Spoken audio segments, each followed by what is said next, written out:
We try to celebrate. What's up, everybody? I am live as I wanted to go live for the announcement of the Hall of Fame ballot, and seems like they're about to do it. So I'm live. Here we go. We have National Baseball Hall of Fame Chairman Jane Forbes Clark, our board of directors, the entire staff here in Cooperstown, Jack O'Connell of the Baseball Writers Association of America. It's my honor to announce the results of the 2025 BBWAA Hall of Fame. May not be able to hear it just because of copyright. Stan Young for his assistance in tabulating the final result, and as always, one of the voting members of the Baseball Writers Association for their participation. This year's ballot featured 28 candidates with 14 newcomers joining 14 holdovers from the 2024 ballot. In arriving at their individual decisions, the electors took into consideration the following criteria: the player's record, playing ability, integrity, sportsmanship, character, and the contributions to the team or teams for which he played. Tonight, we're pleased to announce the addition of several new members of the Hall of Fame. Okay, people did make it. And Dave Parker. So that's good news. On July 27th at the Clark. Question is who? Here in Cooperstown. Our first electee was a 10-time Major League All-Star, a 10-time Gold Glove Award winner, and a 2-time American League batting champion, becoming the 30th member of the 3,000 hit club over 19 seasons with the Seattle Mariners, New York Yankees, and Florida Marlins. Ichiro is the first member. Becomes a member of the Hall of Fame. He came to Seattle in 2001 after winning 7 Pacific League batting titles with the Oryx Blue Wave of Nippon Professional Baseball, and immediately made a major impact. He took home AL Rookie of the Year and AL Most Valuable Player honors that year, as the Mariners tied a Major League record with 116 regular season wins. In 2004, he notched 262 hits, the most ever in a single season in AL or NL history, and he logged 200 or more hits in his first 10 seasons in America, while scoring 100 or more runs in 8 straight seasons. A career .311 hitter, he's one of just 7 players in Major League history with 3,000 hits and 500 stolen bases. As a member of Samurai Japan, he twice guided his home country to a World Baseball Classic title, and he becomes the first ever Japanese player to be elected to the National Baseball Hall of Fame. Ichiro, welcome to Cooperstown. Our second member of the class of 2025 won 251 games and struck out 3,090. CC's number 2. A 19-year career with the Cleveland Indians. Not someone I per se think to be a Hall of Famer, but I don't hate it. So far, Ichiro and CC. American League Cy Young Award winner. We led the AL in victories in back-to-back seasons in 2009 and 2010, winning 20 games in the latter season to join the prestigious fraternity of Black Aces.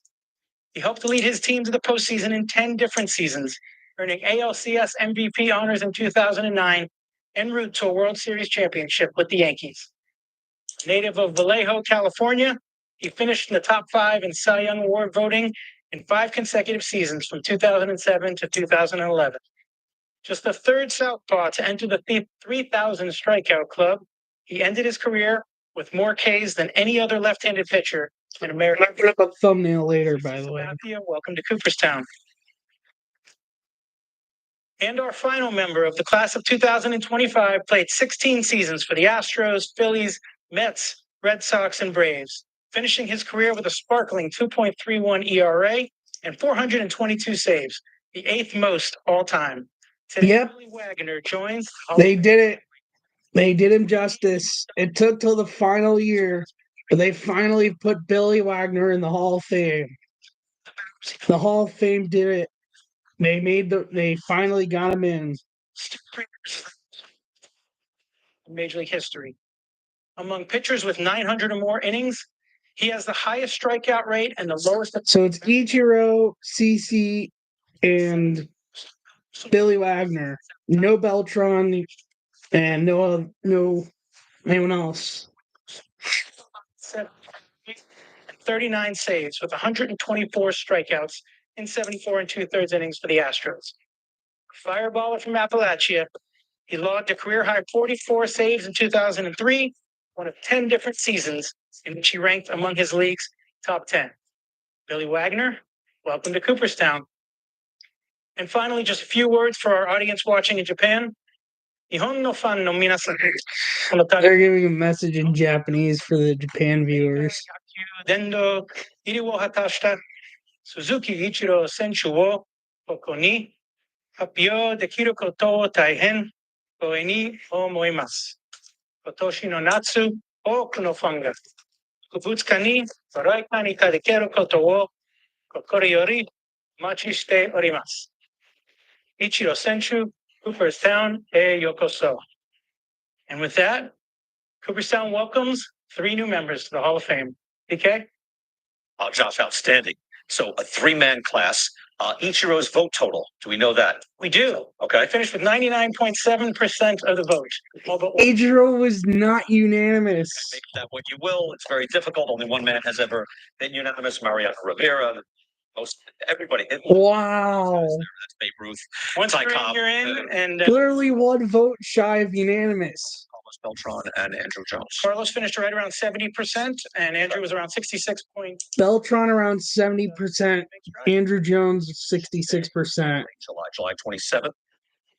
Right here in Cooperstown, we want to get as many people here to come visit us and see this thing up in person. We are expecting a huge crowd. Again, the Japanese fan will be here. Yeah, we think fans, if you look at the full class, all 5 of them, you're talking about basically half the teams in Major League Baseball represented at some point. So we think fans from all around America, all around the globe, we're going to be here in Cooperstown, and we can't wait. It's going to be a great weekend. Our 3-man class. Josh, thank you so much. All right, Greg, 99.7%. Oh, an extraordinarily high percentage for Ichiro. One, don't double over. 1 shy right there. And again, Carlos Beltran and Andrew Jones may have to wait till next year, but they're very close. Greg, back to you.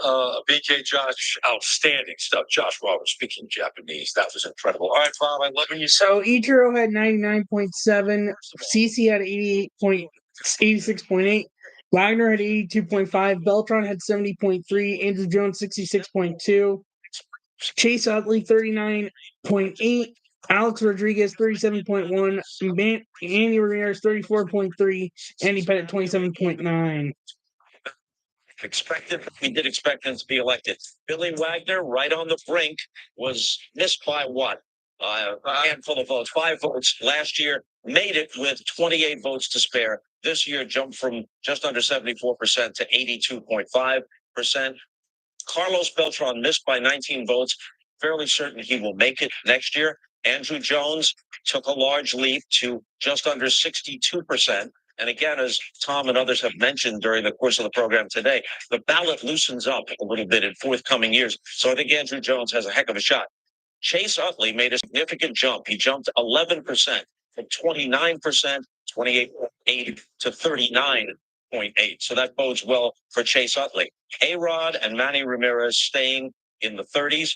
There was a bit of a tailwind, as I perceive it, from CC Sabathia for Andy Pettit. He's still way off. He's at 28%. But as we mentioned earlier, when you compare Pettit's numbers to Sabathia, there's a comparison there that may help him in future years. And Felix Hernandez debuted on the ballot this year. He has credentials. He was an analytic darling. He won a Cy Young Award. Here's the ballot results. He had a good stretch. He wasn't much of a compiler. He was done essentially by age 30. Can Jimmy Rellis? Okay, I'm going to close out the 14 stream. I'm going to pull up the ballot results, and then I'll share screen so you guys can see them too. Here we go. Here we go. But it is official. Ichiro made it. Not surprised. CC made it. Would not be someone I would put as a homer, but I don't blame them. And Billy Wagner finally made it. They finally did him right and finally put him in the Hall of Fame. Thank you, Cooperstown, for making the right decision. That dude deserved to be in the Hall of Fame. And the fact that even took him till the 10th year is crazy in its own. But congrats to Billy Wagner for making it into the Hall of Fame. So beyond the result, so obviously you see the results I had mentioned. So beyond the ones I had mentioned, Felix Hernandez finished at 20.6%. Bobby Abreu had 19.5%. Jimmy Rollins at 18%. Omar Vizquel with 17.8%. Dustin Pedroia with 11.9%. Mark Burley with 11.4%. K-Rod with 11.2%. David Wright with 8.1%. Torrey Hunter with 5.1%. And Ian Kinsler with 2.5. He's off the ballot. Russell Martin off the ballot with 2.3. Brian McCann off the ballot with 1.8. Tulo off the ballot with 1. Grant Anderson off the ballot with 0.8. And Adam Jones off the ballot with 0.8. Carlos Gomez off the ballot with 0.5. Handler Ramirez, Fernando Rodney, and Ben Sobers completely off with 0%. And honestly, for those that missed the mark at below 5, there's not really any of them that I would have considered Hall of Fame worthy, really, anyway. So I'm not mad at it at all. But the main one that I am very happy they finally put in the Hall of Fame is Billy Wagner. Congrats to Billy Wagner. He deserved it. He deserves it. Bravo. He deserves it. It was about time. I'm gonna. All right, let's set up daily walk off and immaculate grid. Also, I realized I don't even think I did batter up strike zone today. Let's see. Let me see. I'll close out pull ballot results. Let's see. Did I do this today yet? No. I think I already know what one of the answers is, but we'll do that today too.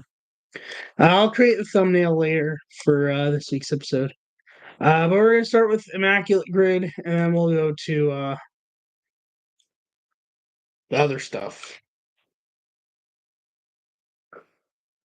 Okay.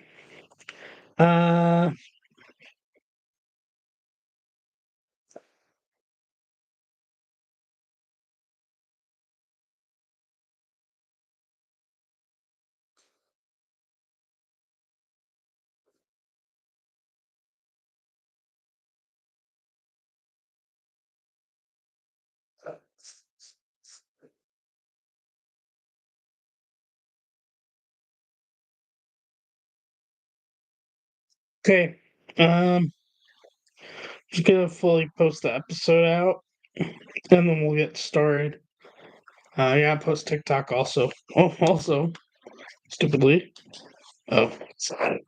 I have to plug in my stage light to get the bright lights for the episode of the podcast.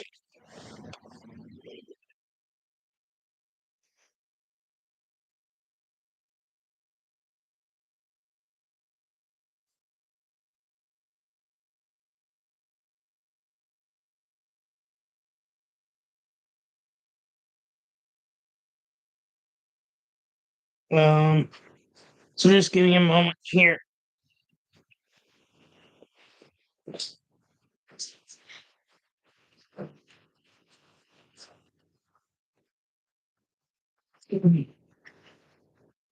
Lights now on.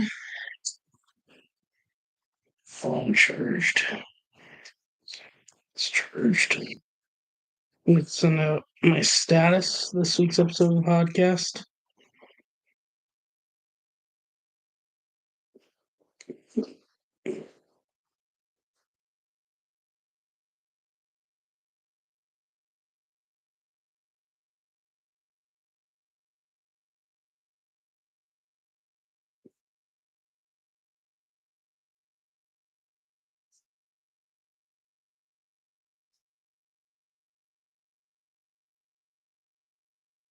Okay, that's set up. Let me just put up the TikTok, and then we can get started.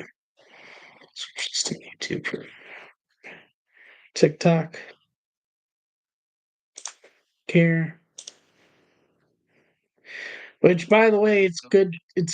I'm happy to see that TikTok is back because it's been blossoming for me views-wise.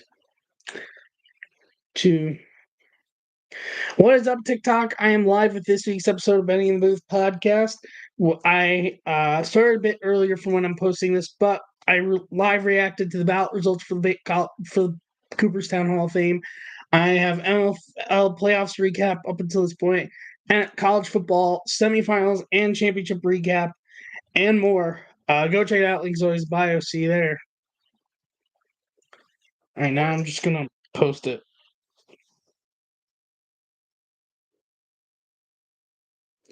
Also, if you missed it, I went live to do a live play-by-play for the Ohio State Notre Dame game yesterday, which we will talk about. So There is an immediate reaction up because basically my immediate reaction would basically just be me watching the game yesterday.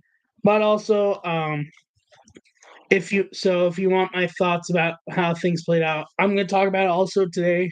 But you can also check out the live stream. It's on the YouTube yesterday. Also, earlier today, I got out the Texas vlog for my Texas trip. So that is officially up and posted. Go check it out on the YouTube. It will only be on YouTube. It's not really something I could put on audio.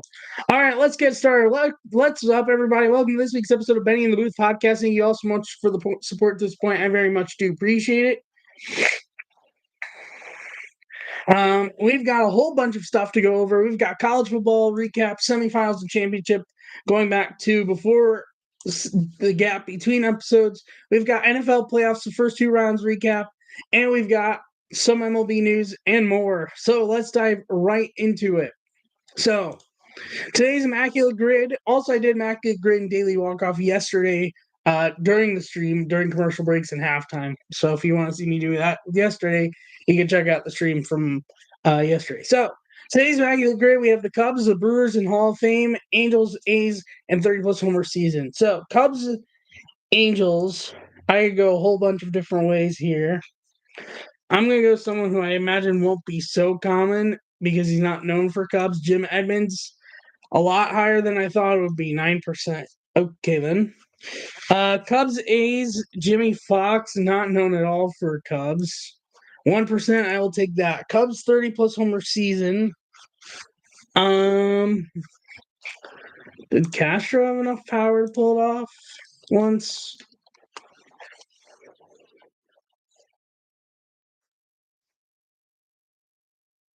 Did it even? Oh no, it's loading.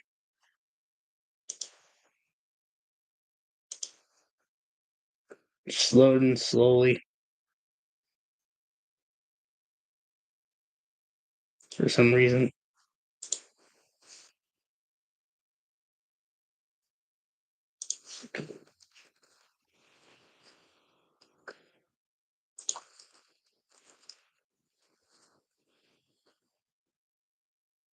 He's loading insane.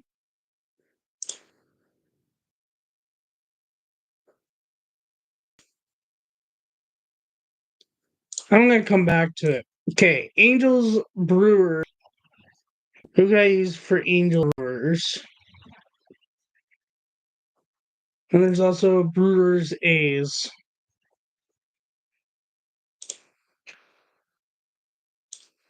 And also Brewers 30-plus homer season. Oh, here we go. Or no.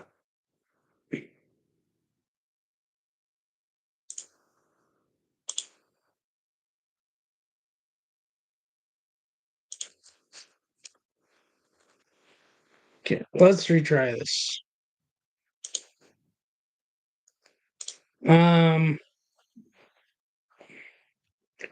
What's going on with my mouse right now? There we go. Okay. Starlin Castro. I clicked on the wrong player.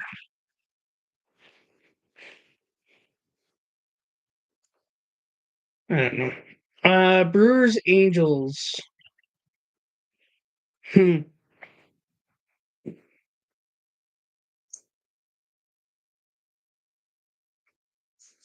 Brewers A's.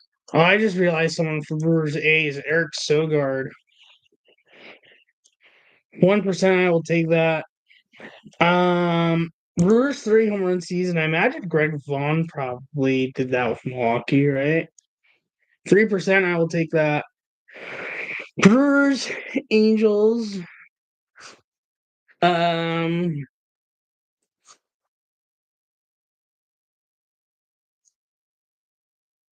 Baseball reference is like bugging right now on my computer. Mostly gonna try baseball reference for my phone. Starlin Castro. Oh, I just realized someone for Brewers Angels. I don't know if it's like who I would most want to go with, but I also just realized I realized two different people I could go with. I could go with Granke. Granke played for both. Uh,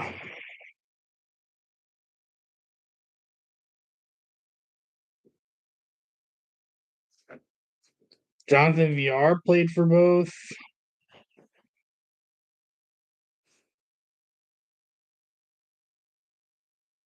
Website might just be completely down at the moment.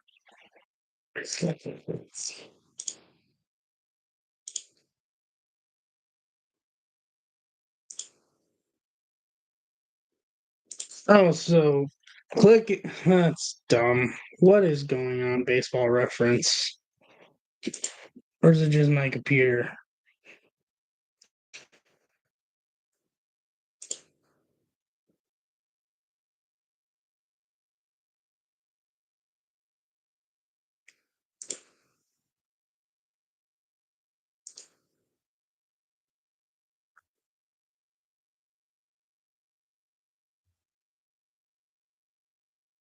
Wagner doesn't apply to any of these.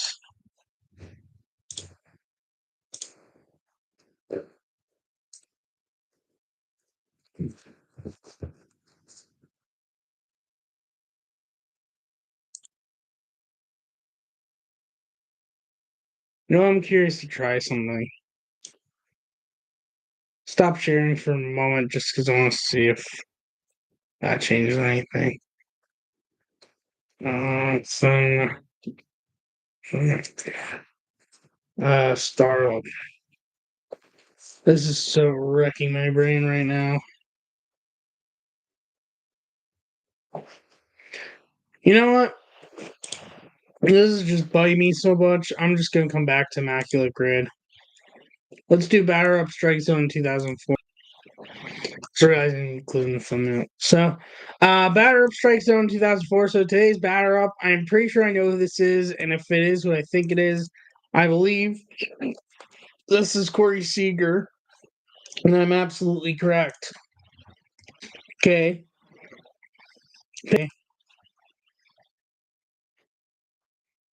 I'm not sure off the bat, so let's at least get some guesses going. Is it Corbin Burns, or at least someone in the NL West? It is National League, but not National League West. Is it NL Central? Yes, but not the Cubs. Is it the Reds?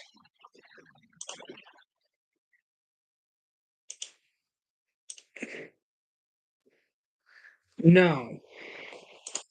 Is it the Brewers?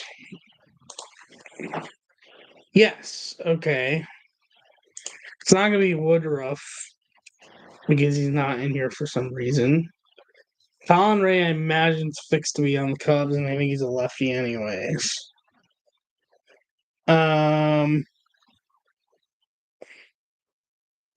Tobias Myers? No.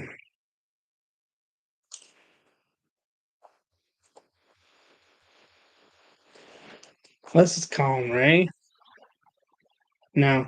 Oh, Aaron Savali. I forget he was on the Brewers, honestly. All right, I didn't get strike zone, so let's see what 2004 is going to be today. Not sure off the bat, so let's at least get some guesses going. Is this someone in the NL or NL Central? No. Okay. Is this going to be someone in the AL East? No.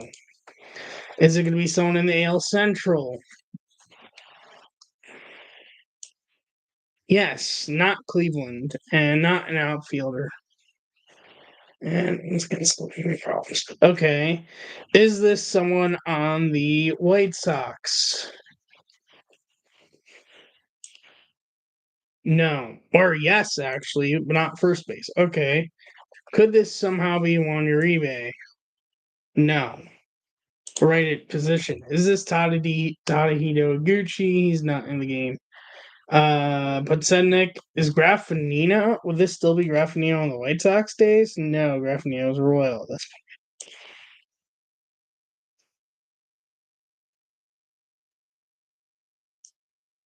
I am I think Durham will be way away from the White Sox at this point. It's not Ray Durham. Creedy? No.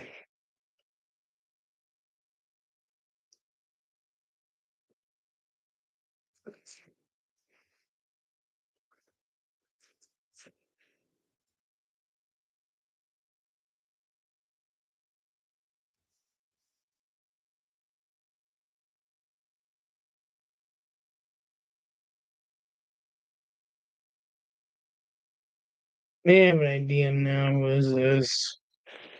Is this Willie Harris? No. Oh, Roberto Alomar. I forgot he played for the White Sox. How quickly, wow. Not a good day with that. So for daily walk, I'm doing Reds and Padres. I haven't even done it much at all today, but we're doing Reds and Padres categories. Top 1990s top 5 starts, not in U.S. born. Postseason top 5 homers, non-U.S. born. 2010s top 5 stolen bases, non-U.S. born, and franchise top 5 in saves, non-U.S. born. So it's all international players today. So saves. Let's see. My mouse is bugging me right now.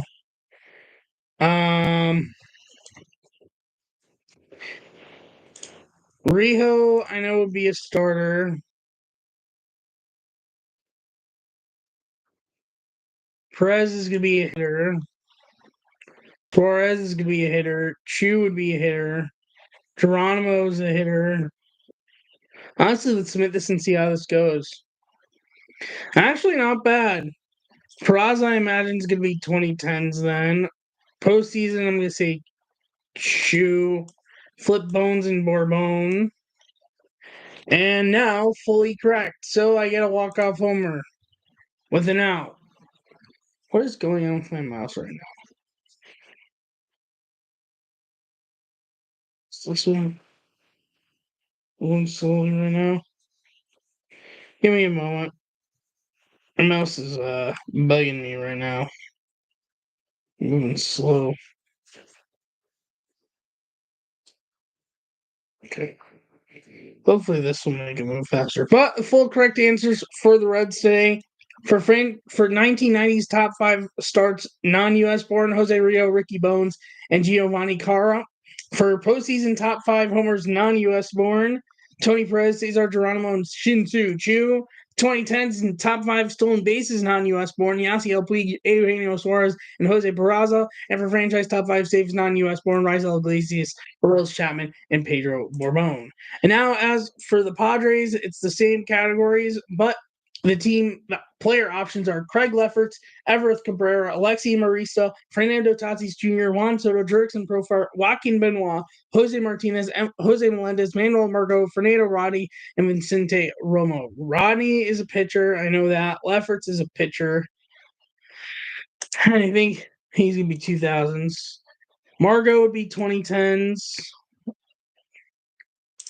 Profar.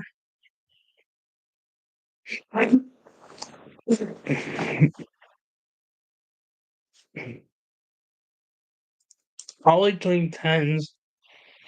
Guerrero. I know, Marisa, and then Profar postseason. Honestly, let's submit this and see how this goes. So I got the hitter ones right, and then just have to flip to the pitchers, and then now it is fully correct. So the full correct answers for the San Diego Padres: Craig Lefferts, Jose Mendez, and Jose Martinez for 1990s top 5 stars born, non-U.S. born. For postseason top 5 homers, non-U.S. born, Fernando Tatis Jr., Juan Soto, Jurickson Profar. For 2010's top 5 stolen bases, non-U.S. born, Manuel Margot, Alexia Marista, and Everett Cabrera. And for franchise top 5 in saves, non-U.S. born, through 2023, Fernando Rodney, Joaquin Benoit, Vicente Romo. So now let's get back to Immaculate Grade, and let's hope now this page will start working again. Or is this still down?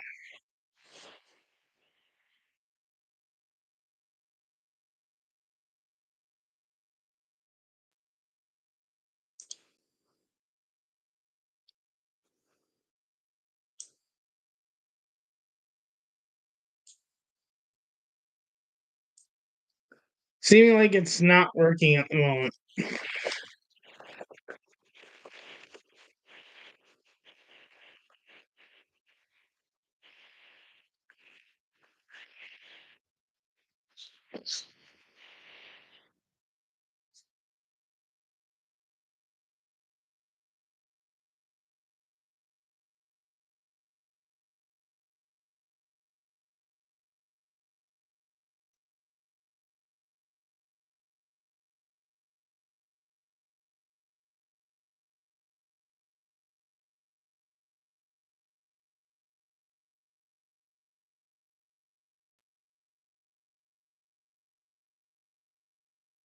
Oh, here we go.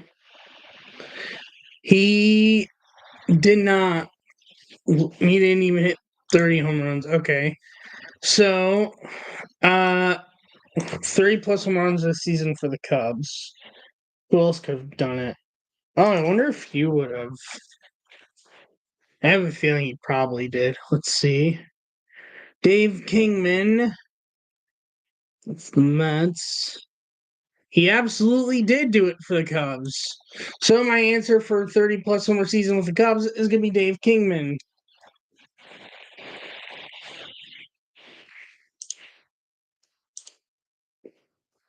Almost half hour. Wow. Interesting. Brewers, Angels.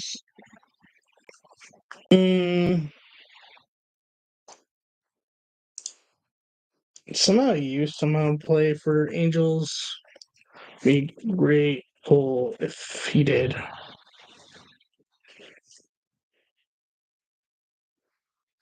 Tell me I pulled the rabbit out of the hat. And I'm getting buggy loads again.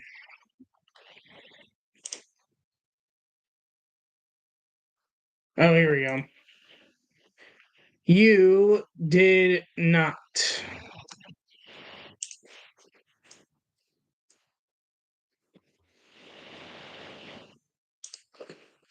Did you?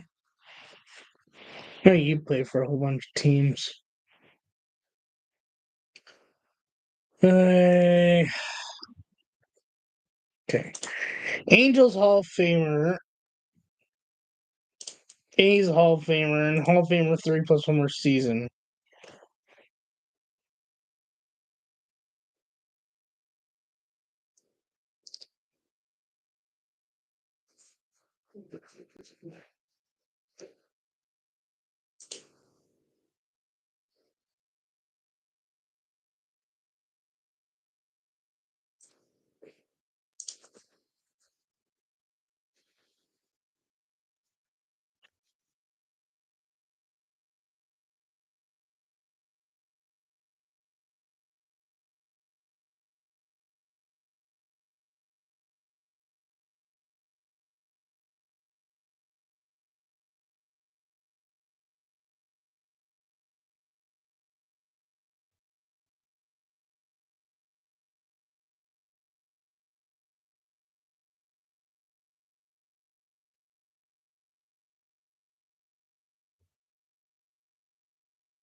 Yeah, it's loading slow in general.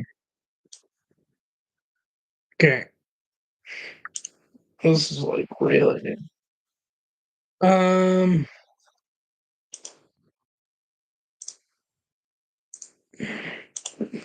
Brewers Angels.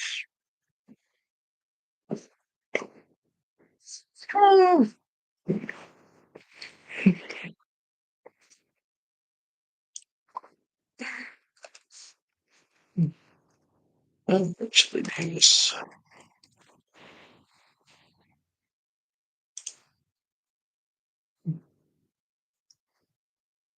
No. Okay.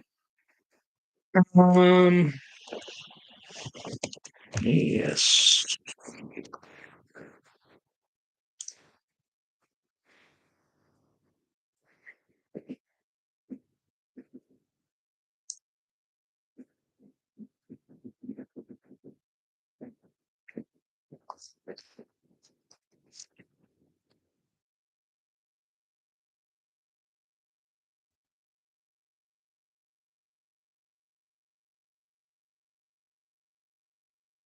Well, I found someone that could have fit for Brewers A's.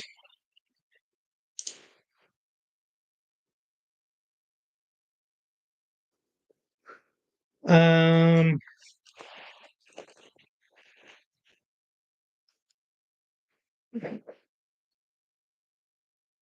Dodgers Brewers, but no, Angels Brewers. Oh Lord. Hmm.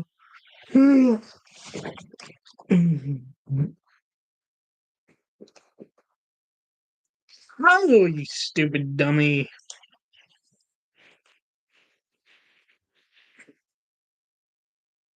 Luke Roy, 3%, I will take it. Okay. Angels Hall of Famer, which it doesn't have to be their cap is Angels. There's Rod Carew. Reggie Jackson probably won't be super common, but then again, he could also be because not many people probably know. Oh, never mind, 17%. Probably mean more for A's, anyways. Oakland. I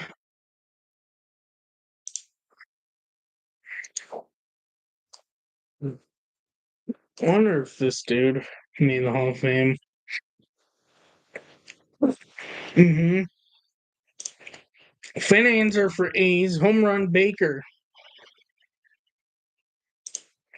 1%, I will take it. 30 plus homer season batting that also made the Hall of Fame. I am going to go with Ernie Banks. Now fully completed, 1%, I will take it. So, complete rarity scores 40. I did not get any of the top answers, oddly enough, so that's good. Top answers for Angels Cubs at 21% is John Lackey. That makes sense. Another answer I also realized is Jose Quintana. For Angels Brewers at 14% is K-Rod Francisco Rodriguez. For Angels Hall of Famer at 30% is Nolan Ryan. For A's Cubs at 15% is John Lester. For A's Brewers at 24% is Raleigh Fingers. For A's Hall of Famer at 26% is Ricky Henderson. For Cubs 30 plus homer season batting, 23% is Sammy Sosa. For Brewers 19% for 30 plus homer season batting is Prince Fielder, and 30 plus homer season batting Hall of Famer at 10% is Babe Ruth. So those are the top answers. And now let's continue with the rest normal episode. So, since I didn't really do much of a recap on the yesterday, but I did a recap. I'll give a recap. So if you've missed it, I officially have put out my Texas vlog from the Texas trip I did. I went to all 3 basketball stadiums, had a phenomenal time. Here's like a video of my view at the game in Houston. I'll replay it. There you go. It's on replay, anyways. Had a phenomenal seat. That was the only time I sat in the 100 level. And then this was my seat for Mavericks game, though they got absolutely blown to shreds in this game. Now you can see a little bit more. And then, so if you're wondering, yes, the Spurs game I was at was the game where John Morant dunked on Wemby. That didn't count. So I will give you for context. This was my view, and for context, if I can line up. So let me. Okay, so this was the basket I was closer to viewing, and this was the basket where Wemby got dunked on by John Morant. So it was basically on the other side from where I was sitting. But I did see it. I saw it clear. And what's funny was they actually had put the points on the board originally. And I'm like, I don't know if this is going to count. And in the end, it did not count. Also, I have to say, if you're visiting San Antonio, This is only a portion of the Riverwalk there, but you have to go to this spot in downtown San Antonio. It is a very beautiful spot. They have all the times that the Spurs have won their championships, they have parades surrounding this area. I had to go at night just because of how scheduling worked out. And this is me outside of the Alamo Dome, which is in downtown. Also, the craziest thing I found out is apparently they might be moving back to downtown with their stadium. Also, one thing I did get on the trip because I did make it for a giveaway team, and I got in early enough for a giveaway, is this Houston Rockets hat, rodeo hat, as it was rodeo night. And not only is it a rodeo hat with the Houston Rockets logo here, and then Reliant logo here, but it also glows up. 3 different ways of glow up, but yeah. And honestly, like, it was a cool giveaway. Happy I got in early enough to get it, and it was oddly enough from the one game that the home team won. And it was also the closest game of the 3 on the trip. But I had a phenomenal time on the trip, and it was a very fun trip, and but happy to be back. So let's recap. See where we want to start. Let's start with college football since that finals. So we left off with the semifinals. This Notre Dame Penn State game was crazy back and forth. Penn State was up 10-0 at one point. Notre Dame made a bit of a comeback. Well, this game was back and forth from the beginning, and one crucial pick in the fourth quarter late by the go-ahead field goal for Notre Dame that punched them their ticket to the national championship game. Both championship games were crazy, oddly enough. And Ohio State barely edged out Texas 28-14. What was funny was on the New York Post the next day following the Ohio State-Texas game, which I did not get to watch because it was on Shabbos. On the front cover of the New York Post, again, New York Post, so not Columbus paper, not Cleveland paper, not like USA Today, like the New York Post of New York. The front cover had Jack Sawyer on it. And I'm just like, what is without knowing the context of what happened, I'm like, why is Jack Sawyer on the front cover of the New York Post representing the Ohio State game? And then I see he had an 83-yard strip sack fumble recovery for a touchdown. I'm like, nah, that makes sense. And also that was what told me why Ohio State won that game. But they also I did see after Shabbos, the Henderson long touchdown run. That also told me why they won that game. But that was crazy in its own. And then the game live broadcasted yesterday, Ohio State edged out Notre Dame 34-23. The moment I knew in that game in my head, and I didn't say it on the podcast or on the live stream, or I kind of did, but I also still kept on saying, like, oh, here we go. They might be coming back.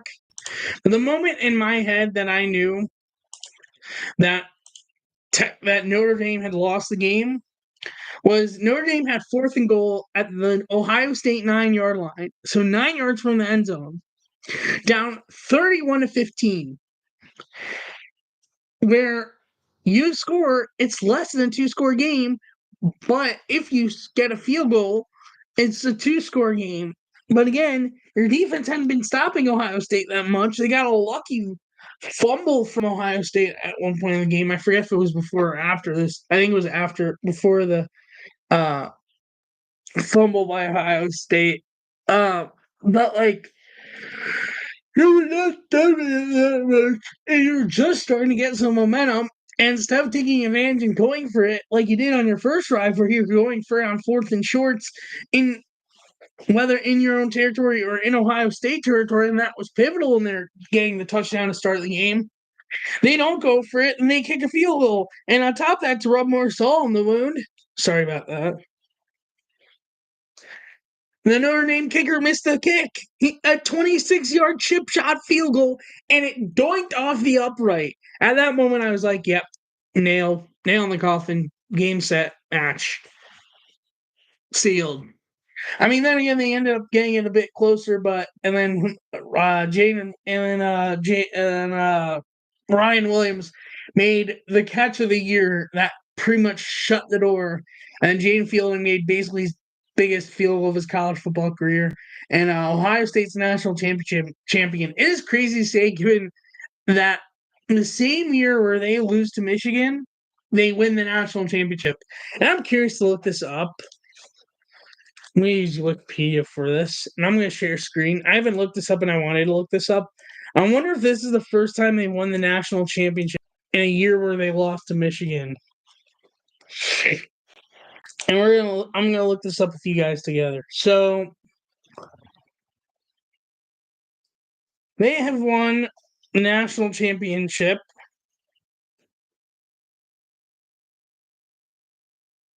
Let's see. 9 times: 1942, 1954, 1957, 1961, 1968, 1970,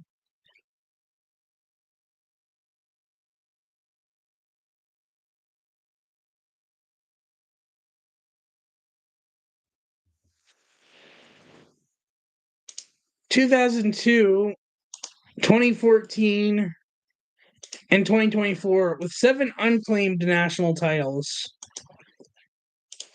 We'll check those out too. I'm curious to see in these seasons if Ohio State beat Michigan every time, or if there was a year where they had lost to Michigan. There are probably going to be years where they didn't even play Michigan, and then that's just a complete another story.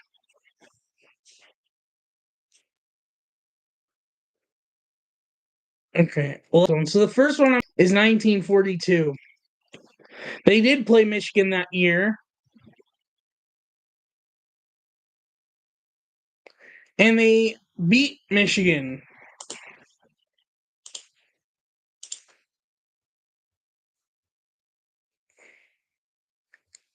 So, yes, they did play Michigan and beat Michigan. Okay. 54. Played Michigan, beat 1957. Stop sharing screen for a moment. Again.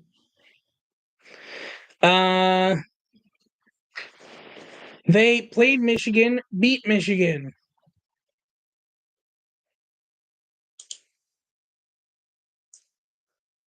1961. Played Michigan, beat Michigan, and actually had a tie that season. Interesting. So they have not, prior to this year, had not had a season where they lost to Michigan and won the national championship. Once again, another year where they won the national championship and beat Michigan. I hit stop sharing by accident. One moment. So at the moment, this is looking like first year where they won the national championship, but lost while losing Michigan. This year, once again, won the national championship, but lost to Michigan. And actually was co-national champions, even though they lost their last game of the year to 12 Stanford. How about that? 2002, they beat Michigan. 2014, I know they beat Michigan, and then of course this past year they did not. 33 national championship.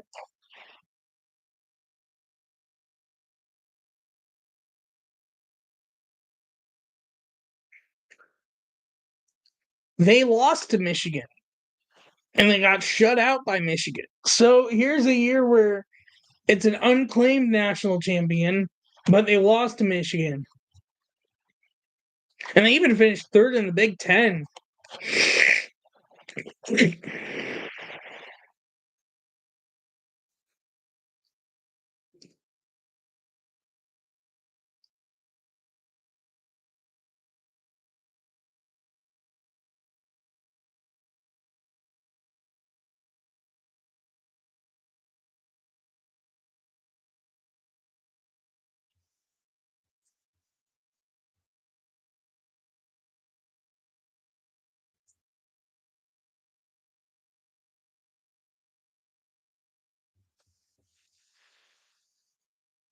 No detail as to why this is unclaimed. I'm curious to see why these or unclaimed.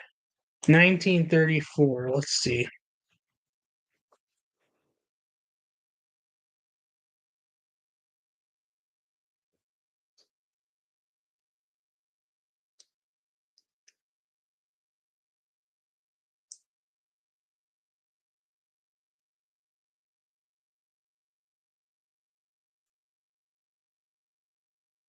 No. Okay. 1944. A year where they did play Michigan and they beat Michigan. But Ohio State just flat out doesn't claim this championship. But was named by the National Championship Foundation and the Sergeant and the Sagarin ratings. Okay. 19. They lost to Michigan. So the only two times we've seen so far where they've lost to Michigan are unclaimed national championships. It honestly makes sense given if that they lost to Michigan, then that would be probably why they don't claim the national championship.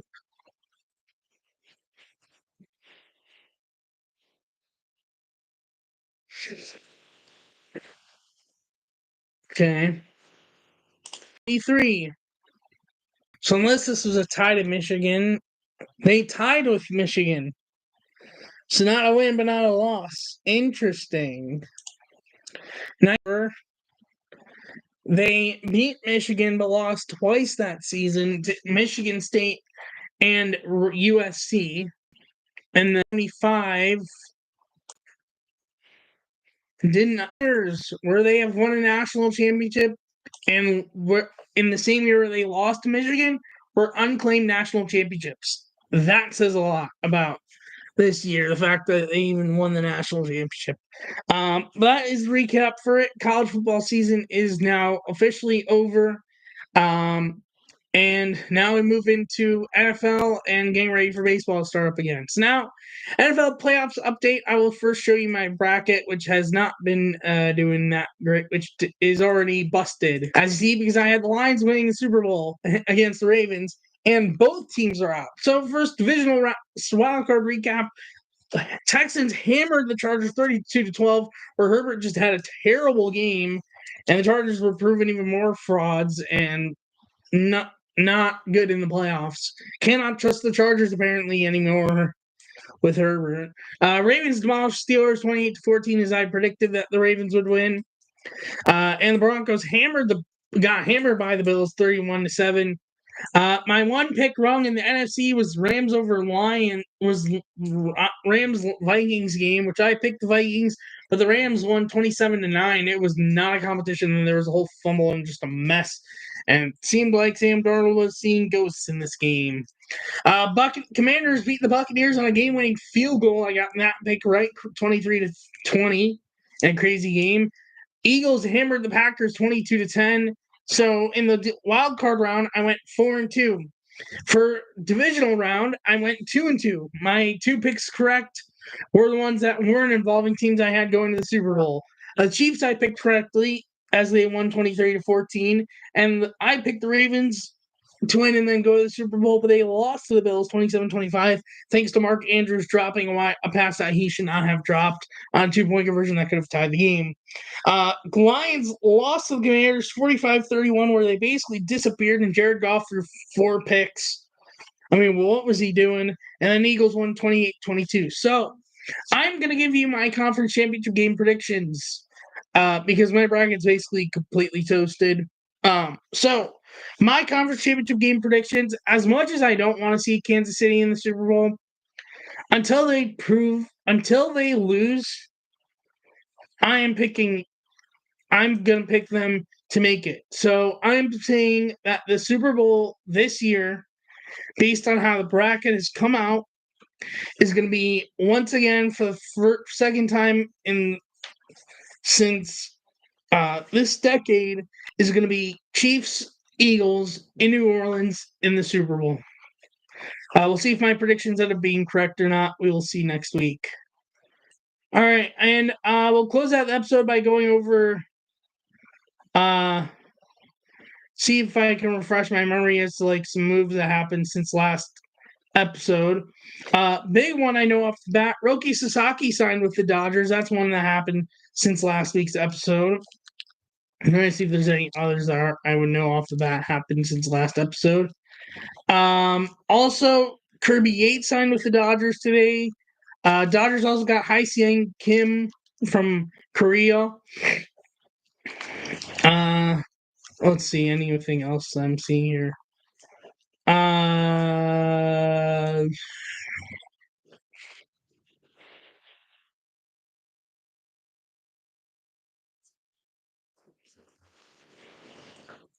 Tyler has no.